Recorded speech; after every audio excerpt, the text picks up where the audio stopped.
안녕하세요. 오늘은 이국적인 여행지 두 곳을 소개해드리겠습니다. 먼저 세계에서도 유례를 찾아보기 힘든 매우 매력적인 여행지입니다. 이곳 주차장은 상당히 넓고 주차비는 무료입니다. 대중교통 이용하시는 분은 버스나 택시로 이동할 수 있으나 버스 이용 시 불편할 듯합니다. 버스 이용하실 분은 표를 참조해주세요. 입장요금은 성인 5,000원, 소인 3,000원인데 포천구역에서 사용 가능한 1,000원 상품권을 줍니다. 짧은 구간이나 올라가는데 약간의 경사가 있어 대부분 모노레일을 이용하여 편안하게 가시는데 저는 힐링숲 산책로가 있어 올라가 보기로 했습니다. 주말이면 많은 사람들이 모노레일을 이용하기 때문에 탑승대기 시간이 길어져 조금은 힘이 들지만 산책로를 이용하는 것도 괜찮을 듯합니다.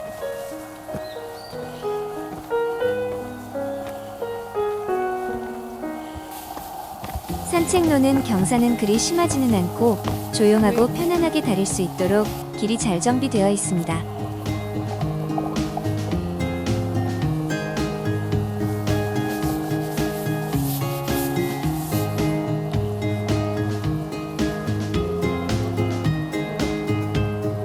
쉬엄쉬엄 약 15분 정도 오르니 거대한 암석이 보입니다.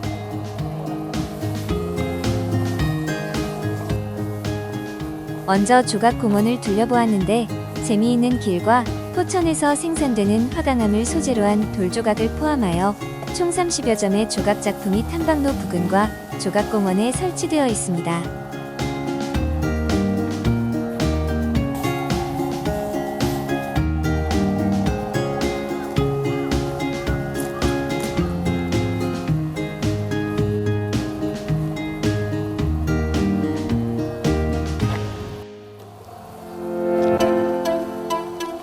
포천아트밸리는 버려진 채석장을 자연과 예술이 공존하는 복합문화공간으로 재탄생시킨 포천의 명소입니다.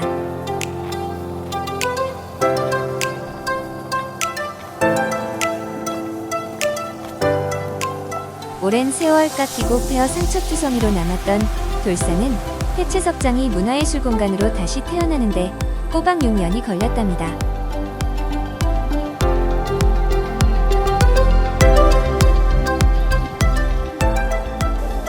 화강암 채석을 위해 파낸 거대한 웅덩이는 도롱뇽과 가재, 피라미가 사는 아름다운 호수가 됐고 호수를 병풍처럼 감싼 절벽에 벌집처럼 남은 발파고는 박새들의 보금자리가 됐어 이국적인 자연 친화적인 풍경을 만들었습니다.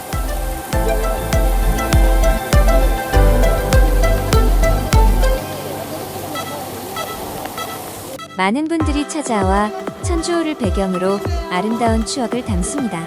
천주호의 멋진 풍경은 드라마나 영화, 기타 방송들도 많이 촬영 장소로 선택했습니다. 나무데크 계단으로 올라가 전망대에서 바라보는 천주호는 병풍처럼 둘러싸인 옥비도수와 조화를 이루어 더더욱 이국적인 분위기를 자아냅니다.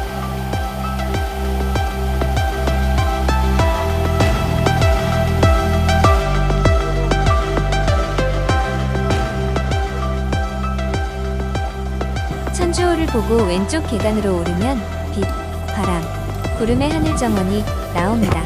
연인의 사랑과 가족의 소원이 이루어진다는 곳입니다. 하늘공원을 오르다 보이는 천주호는 또 다른 풍경을 선사합니다. 하늘공원은 아기자기하게 잘 꾸며져 있네요. 예쁜 의자와 그네는 정감을 줍니다.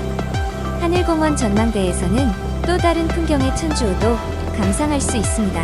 꽤 높은 데서 내려보는 천주호는 병풍바위와 호수가 웅장함을 더합니다.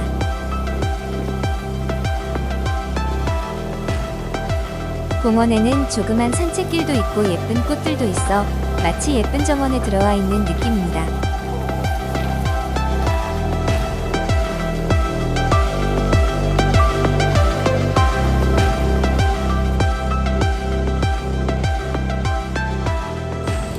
저곳이 모노레일 승하차장입니다.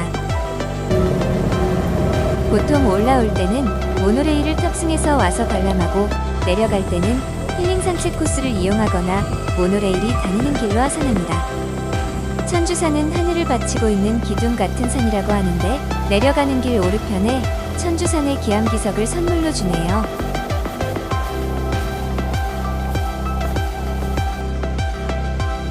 마지막으로 낭바위라고 쓰여있는 이정표를 읽고 바위를 올려다보며 다음 행선지로 향했습니다.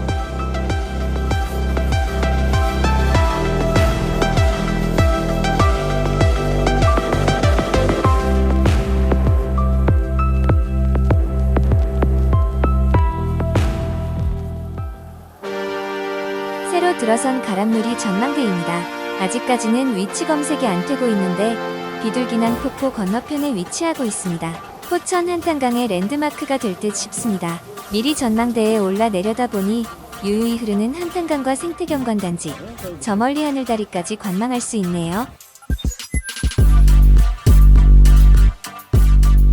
비둘기낭 캠핑장은 포천시에서 운영하고 있어 예약 비용도 저렴하며 가격 대비 규모가 넓은 편입니다. 또한 비둘기낭 캠핑장은 이름과 같이 비둘기낭 폭포를 감상하며 캠핑을 즐길 수 있어 더욱 큰 인기를 끌고 있습니다.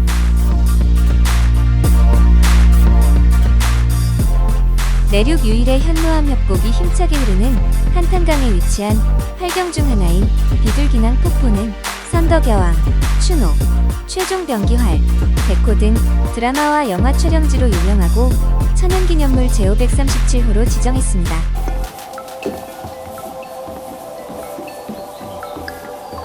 나무 계단을 내려가면 폭포를 만날 수 있는데 내려가면서 보는 바위나 울창한 숲의 모습도 멋이 있습니다.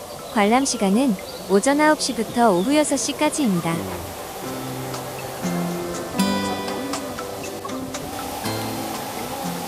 폭포의 명칭은 폭포 뒤 동굴에서 수백 마리의 백비둘기가 둥지를 틀고 서식하였다 하여 둥지에 한자어인 낭을 붙여서 비둘기낭 폭포라 불리는데 20년 전까지만 해도 박쥐들의 서식지였으나 현재는 없어졌답니다.